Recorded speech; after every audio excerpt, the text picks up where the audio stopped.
Hey everybody, welcome to another episode of Wonder Woman Says.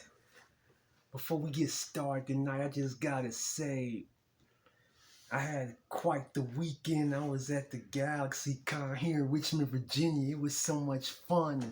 Met a lot of cool people, took a lot of cool pictures, which are gonna be on Instagram in the coming days. I know you're gonna like these. I met a lot of cool cosplayers, got to network with a lot of people. I got to ride Battle Cat. Indeed, you did. I know you made sure we wasn't leaving yesterday without doing that. Well, for what it was worth, I got to wave to Chris Sarandon. Too bad I ain't had no money for an autograph or a picture. I loved him in the first Child's Play, Dog Day Afternoon. I know you were looking for David Yost. Yeah, we missed him. I think he left early. Yeah, of course, I missed William Shatner on Saturday, and I don't think he was even there Sunday, so He wasn't. it's too bad. We had a chance to meet Brent Spiner, but I saw that line and I was like, nah. Yeah, sometimes you just kind of, I guess, cut your losses. But I definitely can't wait for next year's Galaxy Con. Next year, I want to try to do all 3 days. 2 days is great, but I want to see what was that Friday like. I'm going to find out next year.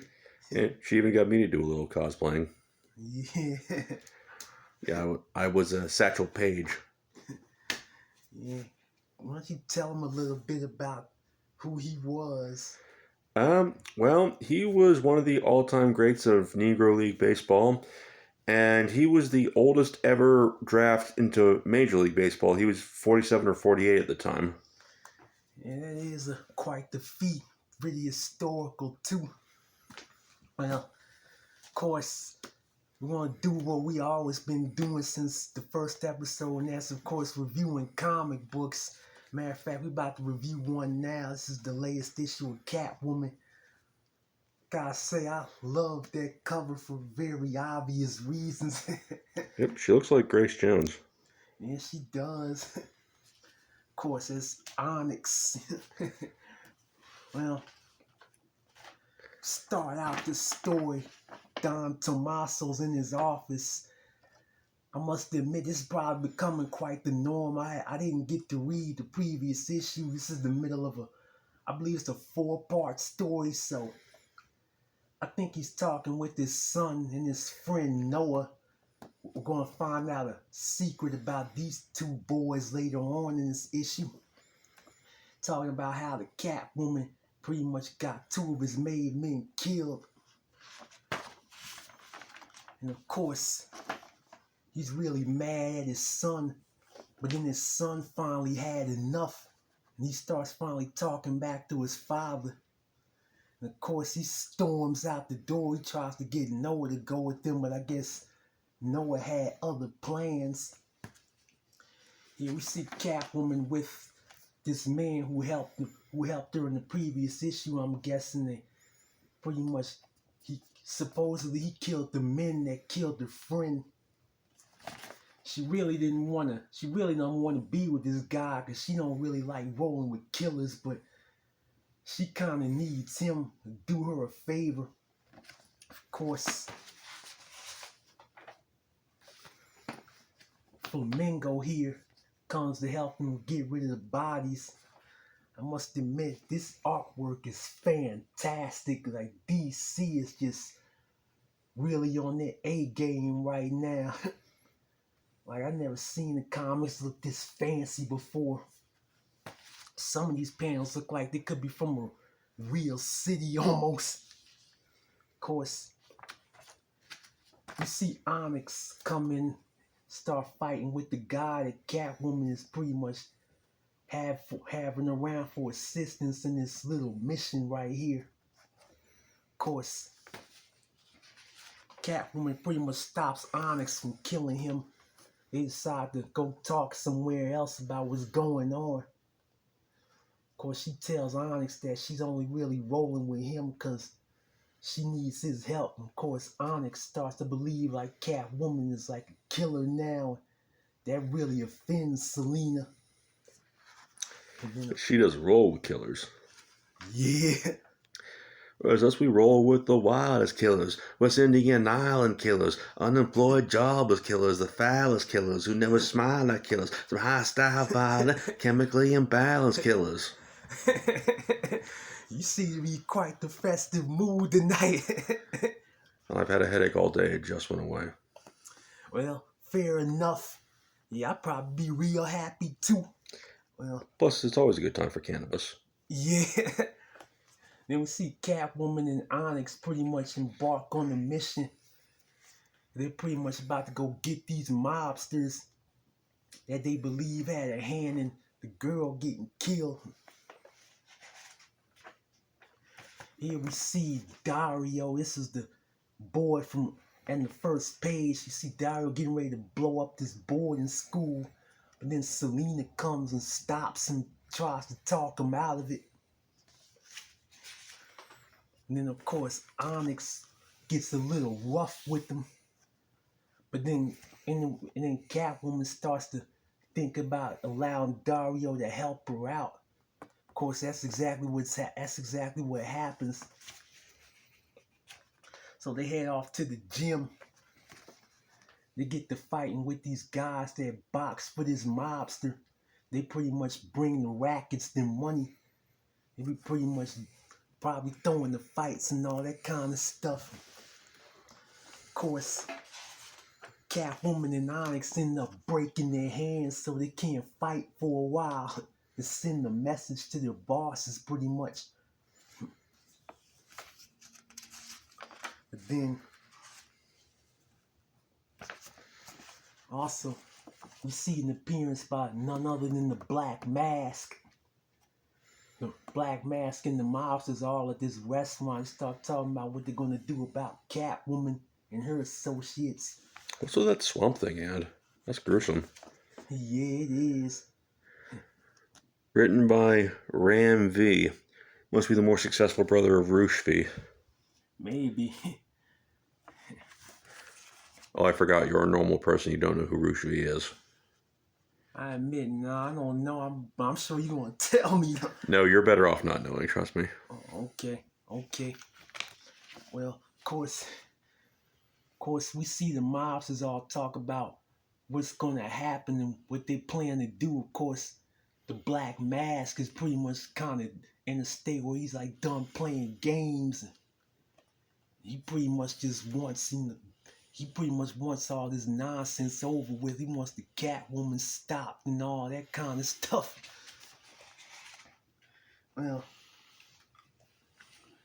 Well, I know I kind of revealed quite a bit in this one.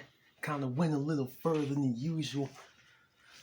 I am going to leave the last few pages a mystery. I will say like something pretty touching kind of happened towards the end. You just going to have to read it. Of course, like something I'm not used to seeing in comics, because I'll admit I read a lot of older comics from like the 80s and the 90s and even the 70s. All right, so out of 47. 47.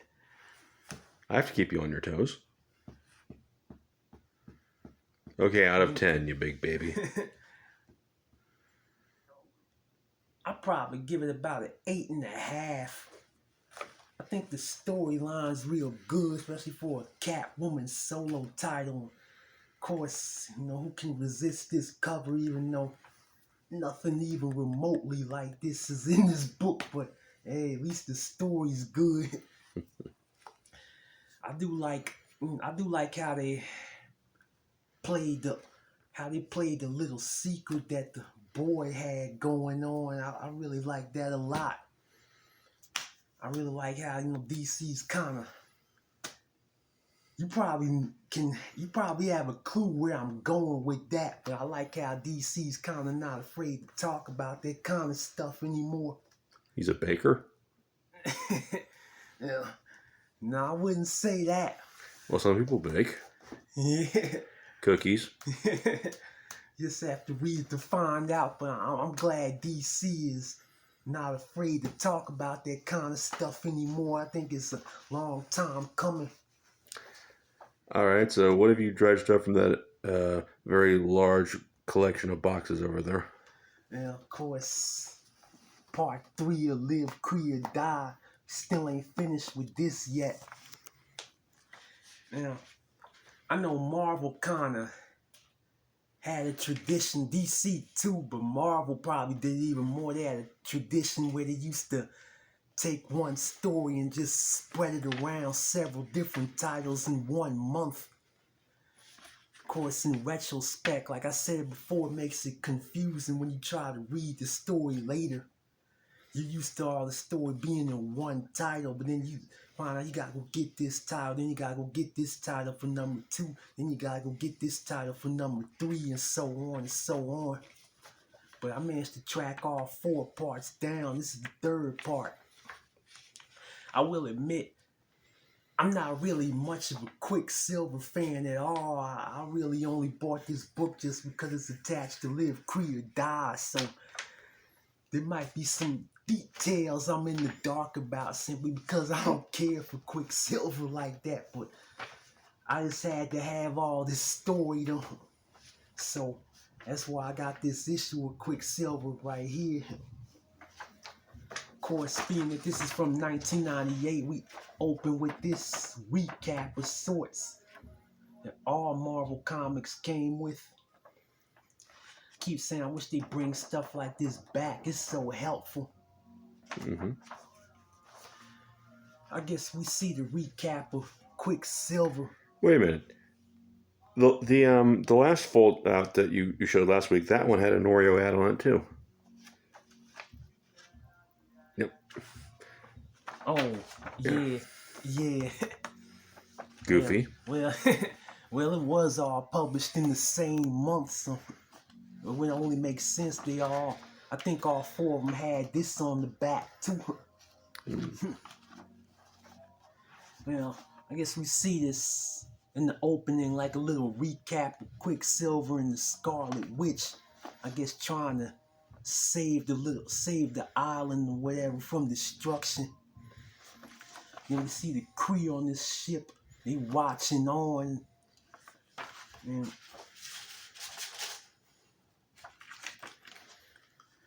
we see the Avengers Quinjet land in this cool splash page.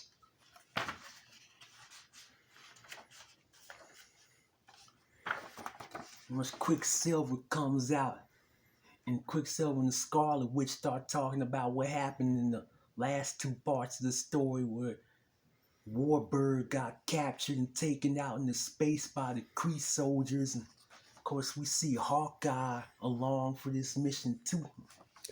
What is up with Quicksilver's costume in this issue? He looks like Earthworm Jim. Well, I don't know. Keep in mind, this was published in 1998, so Marvel was trying a whole lot of wild things that probably you ain't gonna see again. Keep in mind, like a lot of these people are drawn really overblown too. Of course, we see Hawkeye, Scarlet Witch, and Quicksilver start to get ready to go rescue Carol Danvers, and then we see Lockjaw come in. Lockjaw pretty much teleports them to where Carol Danvers is being held. So is he the Keymaster or the Gatekeeper? Lockjaw, I think he's, from my understanding, they say he's like this super canine that could like tap into like Quicksilver's thoughts about things and pretty much teleport Quicksilver and whoever's with him to where he wants to go. I guess that's my understanding of it. Well, he looks like Zool. Yeah, I could buy that. Yeah. Then we come to this place called the Haven. See all these like animal people start discussing different things. And we start kind of talking about like how he disappointed in Pietro, aka Quicksilver, and all that kind of stuff. So now they land where they got to go. They're greeted by the supreme intelligence. This part, I ain't gonna lie, I didn't see this coming when I first read this. They start demanding the whereabouts of Carol Danvers, of course, so they can rescue her, but then supreme intelligence ends up pretty much telling them about the projector that's aimed at the earth that's gonna unleash this type of gas. I guess it's gonna turn all the humans into Kree sold on Neo Kree, and all the hero and the villains that are like walking the earth will pretty much die. That's if this thing reaches the earth. So they got to pretty much find the projector. Of course, we finally find out what happened to Carol. Turns out Carol Danvers, being that she's half Kree, half human, she's pretty much being studied. They use the DNA code to find out how they're going to make the projector work, how they're going to bring this plan to fruition. But then, of course, we also see how Carol's emerging alcoholism is being used against her, too.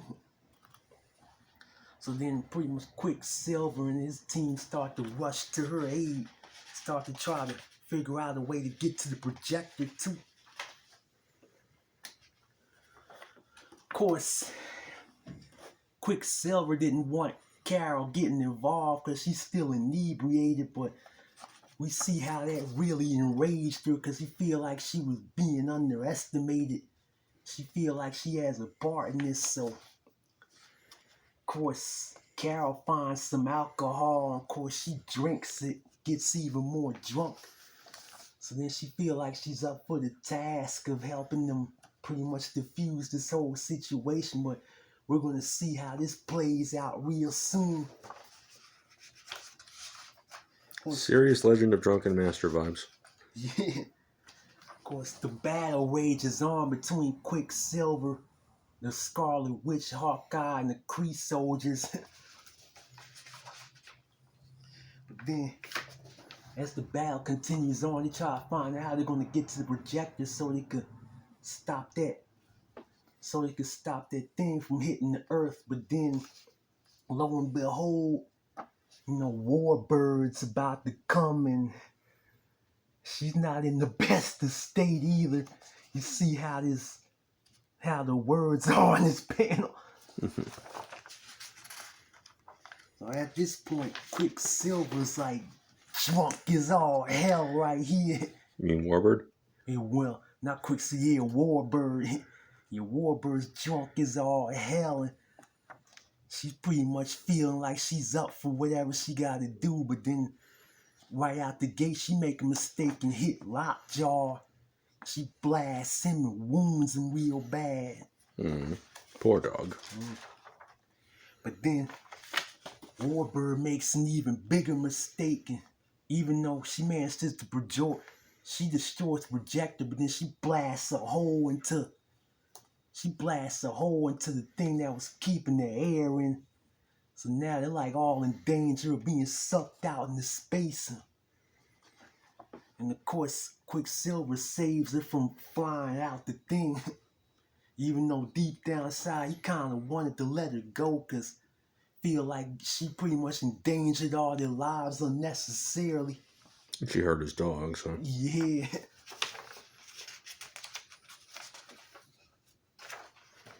So pretty much Lockjaw ends up getting them out before the whole thing could crash through.